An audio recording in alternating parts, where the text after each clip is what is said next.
So the series script, I think, is really interesting here. I am tempted to say if you like Pacers, you need to bet Pacers game 1, Pacers full series. But I would have said the same thing in other situations and kind of been wrong here, where it's like the Nuggets stole game 1 and still lost the series, right? If the Pacers take game 1, the Thunder are going to kill them in game 2. If the Thunder take game 1, are the Pacers dead in game 2? I don't think so. Game 3 is absolutely the Pacers spot.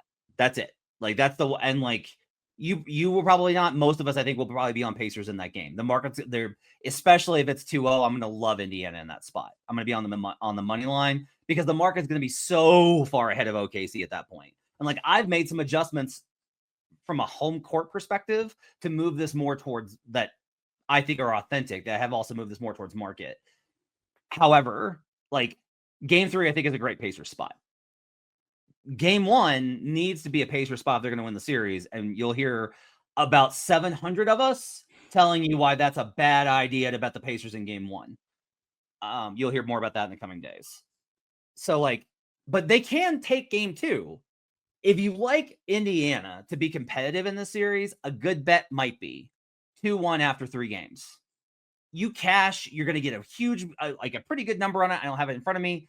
You get that number, and you're able to be like, hey, that just means that they steal one of the 2 games in OKC, just like they stole the games they stole game 5 in Milwaukee, and they stole game 1 or game 2 in Cleveland, and they stole game 1 versus New York. That gives you that steal game on the road in the first 3 games, and then they win the predictable one. And then you don't have to worry about the rest of the series.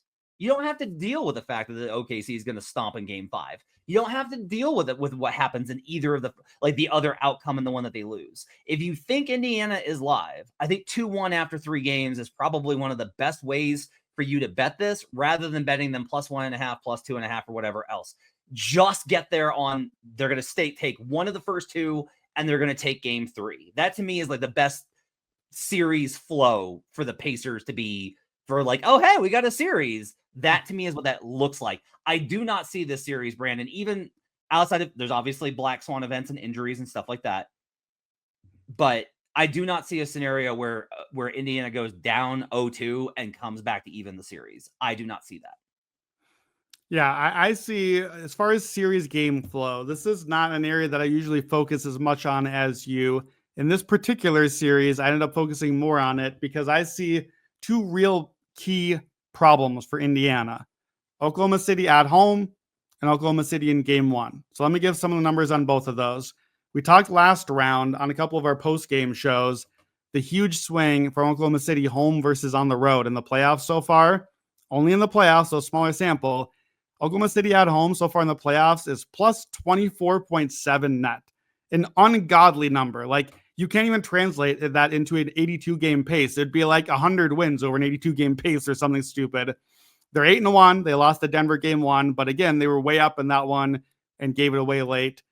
At home in the playoffs, Oklahoma City, 122 offensive rating and a 97 defensive rating. You're going to win a lot of games that way. The Pacers have been pretty good on the road, actually, relatively. The Pacers are plus 2.4 on the road net in the playoffs versus Oklahoma City plus 24.7 at home. That's not new either. Oklahoma City was plus 14.7 at home in the regular season. And I will like Thunder first halves here, just like we liked Knicks first halves last round, because the Pacers are -6 road first half on the season. It's not been a strength for them. I think Oklahoma City on the road is gettable. They are -6 net rating on the road in the playoffs. They're only 4-3. They only have 108 offensive rating. That's versus 122 at home. It's a huge swing. So I think that's possible.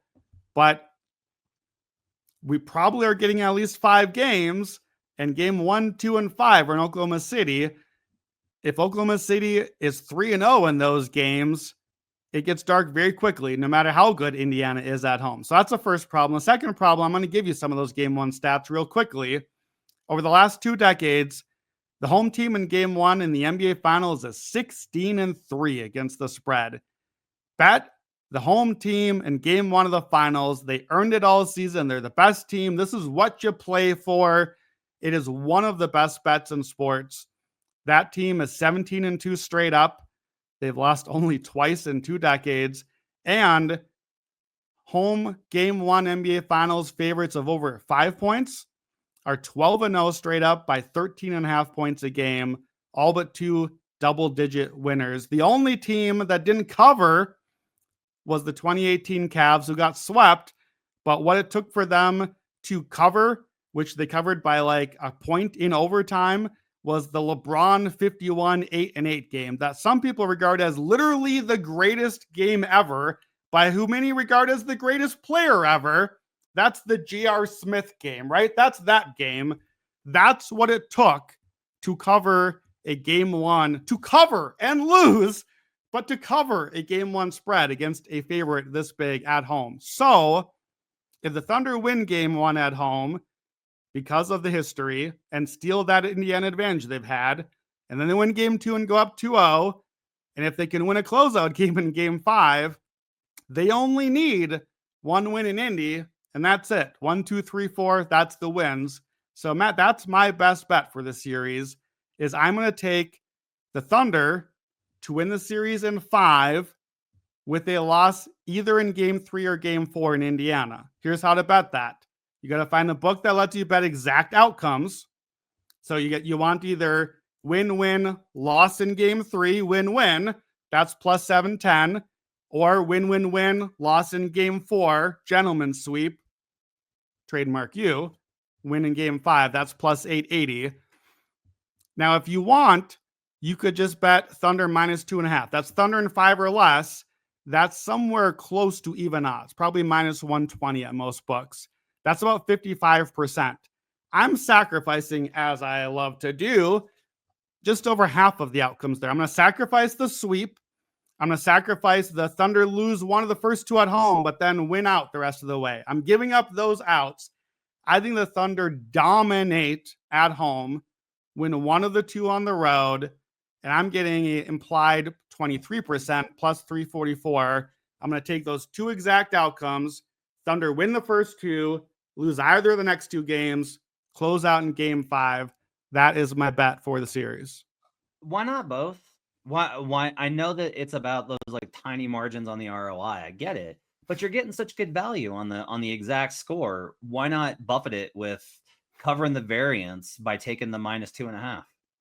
I don't mind both. If you would like to bet both, I don't mind both, because you do get the possible sweep, which I think we agree is at least in play. You get the other outcomes. Also, you might not have exact outcomes at your book. If you prefer to just bet the Thunder to win a short series in 5 or less, I'm fine with that. That would be a perfectly fine backup outcome. The other one too here, Thunder are something like minus 700 to just win the series. All the data we've given you is that, frankly, like that's not a terrible bet for you to make. That's effectively like a 2-week loan with a 13% ROI. You could do worse with your money than that. If you agree with the game 1 thing I just talked about, that the game 1 team wins and Oklahoma City is that good at home, the old Oklahoma City game 1 and series bet, you get minus 275. I'll do the math for you. Based on Oklahoma City winning the game versus winning the series, they have to win the series about 84% of the time if they win in game 1. If they win in game 1, the Pacers now have to beat them at least twice in a row somewhere along the way. And they're going to have to beat them in Oklahoma City somewhere along the way. I think the series is effectively over if Oklahoma City gets out ahead right away. I think it's over already also. That's minus 275, Oklahoma City game 1 in series. I don't mind that. That's not going to be a bet that I make because I'm not a minus 275 bettor. But if you prefer to just kind of get a safer outcome or something where you can just set it and forget it, and I know you could just lose the bet game 1, but if you like the game 1 trends, I think that's another way you could bet the Thunder and just kind of be done. Well, I know the underdog is one of the best places to make picks during playoff basketball. And while they score buckets, you could score cash. Underdog is one of the leading sports apps, and you can play right now in your state. Their app has over 100,000 5-star reviews and millions of players. All you have to do is download the app and choose whether a player will go higher or lower on one of their stats. You can choose from things like points, assists, and so much more. Once your picks feel good, you can play with as little as $1. If you get everything right, you can win up to 1,000 times your money. Download the Underdog app and sign up with promo code BUCKETS100 to unlock a special offer of up to $1,000 in bonus cash when you make your first deposit. That's promo code BUCKETS100. Must be 18 plus, 19 plus in Alabama and Nebraska, 19 plus in Colorado for some games, 21 plus in Massachusetts and Arizona, and present in the state where Underdog Fantasy operates. Terms apply. Void in Colorado. Concerned with your play? Call 1-800-GAMBLER or visit ncpgambling.org. In Arizona, call 1-800-NEXT-STEP or text NEXT STEP to 53342. In New York, call the 24/7 Hope line at 1-877-8-HOPE-NY or text HOPE-NY. This is a really hard series because it's just like the market is so far ahead of it. So one of the things that I did as an adjustment is I gave OKC a bump on home court advantage in the playoffs, specifically, or in the series, because of the history of the teams in the finals that Brandon laid out that are home favorites. And then on top of it, OKC in particular has a really great home crowd, right? And because of that bump in terms of, like I've talked about, they're going to win 2 games at home by 20 plus. Because of that, I gave them a little bit of a bump on the average home court advantage. And when I did that, because when I was thinking about that, I was like, I've worked so hard to try and figure out how do I incorporate this idea of like they're going to win 2 by double digits. How do I put that in? I was like, I want to make an adjustment on the home court rating. And when I did that, I moved from 514 or 540. I was right in line with the market. I moved to minus 826 for Thunder versus 750. So like now there is value on that overall number, and as well as there's value on all of these kind of outcomes here. My best bet's going to be Thunder minus 2.5. I'm going to bet that. I am going to go in with. I am going to go ahead and buffet that with. I like your exact score outcome or exact game outcome. I am going to do Thunder, Pacers, Thunder. Yeah. I'm going to do that. And I'm going to bet Thunder in 5. I'm going to bet those 3 exactas because I like the value on all 3. Which I think Thunder in 5 is around plus 225, 250, depending on your book as well. If you just want that and not the sweep, which remember, weirdly enough, 1 seed versus 3 seed or below, we've not had a sweep yet. So again, you can like the Pacers here, and maybe one of the ways is to like them to just get a game at some point at least, and the young team has to take one more, pop to the chin to get the job done here.